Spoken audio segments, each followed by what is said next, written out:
అందరికీ నమస్కారం అండి. శైలజ వినిపించే కథల ఛానల్కు స్వాగతం. ఈరోజు మనం చామర్తి కూర్మాచార్యులు గారు రచించిన బింబ ప్రతిబింబాలు అనే కథను విందాం.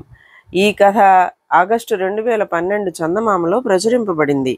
విశాల నగరంలో వివేకవంతుడనే రాజు ఉండేవాడు.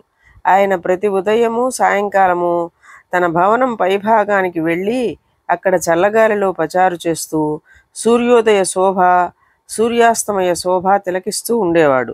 ప్రతిరోజు ఒక కట్టెలు కొట్టేవాడు ఉదయం పూట రాజప్రాసాదం పక్కగా కట్టెలు కొట్టడానికి అడవికి వెళ్ళి తిరిగి సాయంకాలం పూట కట్టెలు మోపుతూ తిరిగి వచ్చేవాడు. ప్రతి ఉదయము సాయంకాలము వాడు రాజుకు కనిపిస్తూనే ఉండేవాడు.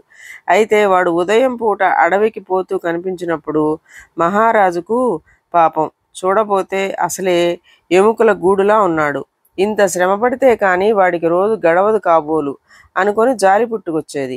సాయంకాలం పూట వాడు మోపు నెత్తిన పెట్టుకుని వస్తూ కనిపించినప్పుడు మటుకు రాజుకు వాడిని చూడగానే ఎందుకో పట్టరా అని ఆగ్రహం వచ్చేది. పాపాత్ముడు, వీడిని నింట నిలువునా చీల్చిన దోషం లేదు అనిపించేది. ఒక మనిషిని చూస్తే తనలో ఉదయం ఒక భావము సాయంకాలం పూట దానికి విరుద్ధంగా ఇంకొక భావము ఎందుకు కలుగుతున్నది రాజుకి ఏమాత్రము అర్థం కాక ఆశ్చర్యం వేసింది. చివరికి ఆయన తన మంత్రిని పిలిచి అతనితో తన అనుభవం చెప్పి తనలో విరుద్ధ భావాలు కలగడానికి కారణమే ఏమై ఉంటుందో తెలుసుకోమన్నాడు. మంత్రి సరేనని 3 రోజుల వ్యవధి కావాలని అడిగాడు.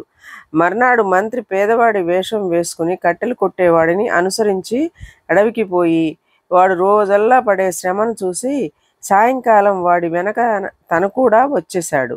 రాజుగారు కట్టెలు కొట్టుకునేవాడిని చూసి ఎందుకు జాలి పడుతున్నది మంత్రికి అర్థమైంది. కానీ రాజుకు వాడంటే ఆగ్రహం ఎందుకు వస్తున్నది తెలియరాలేదు.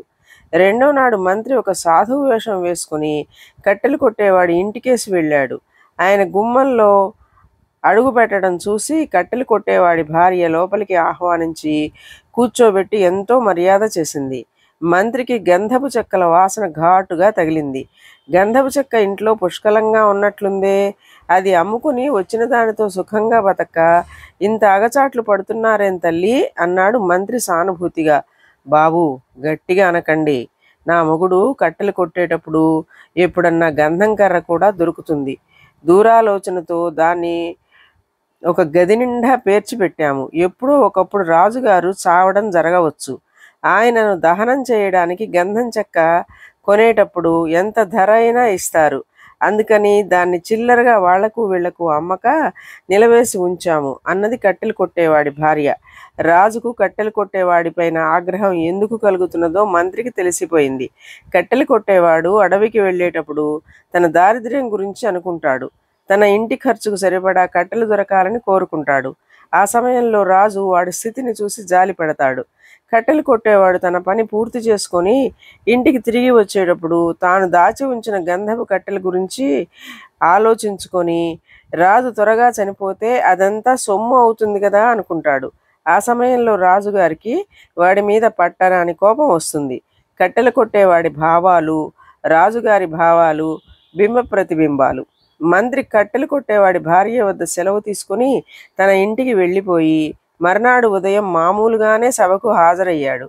ఏం మంత్రి, ఆ రహస్యం అంతుచిక్కిందా అని అడిగాడు రాజు. నిజం తెలుసుకున్నాను మహారాజా. ఆ కట్టెలు కొట్టేవాడిని శిక్షించనని మాట ఇస్తే తమకు యథార్థం విన్నవించుకుంటాను అంటూ జరిగిన సంగతి అంతా చెప్పేశాడు మంత్రి. కట్టెలు కొట్టేవాడు దరిద్రుడై ఉండటం చేతనే కదా రోజు తన మరణం కోరుతున్నాడని గ్రహించి రాజు అతడిని పిలిపించి తగిన విధంగా మందలించి కొంత డబ్బు కూడా ఇప్పించి వాడు ఆట్టే శ్రమ లేకుండా జీవితం గడిపే ఏర్పాట్లు చేయించాడు. ఇదండి కథ. ఈ కథ మీకు నచ్చినట్లయితే లైక్ చేయండి, షేర్ చేయండి, కామెంట్ చేయండి, సబ్స్క్రైబ్ చేసుకొని నన్ను ఎంకరేజ్ చేయండి. నమస్కారం అండి.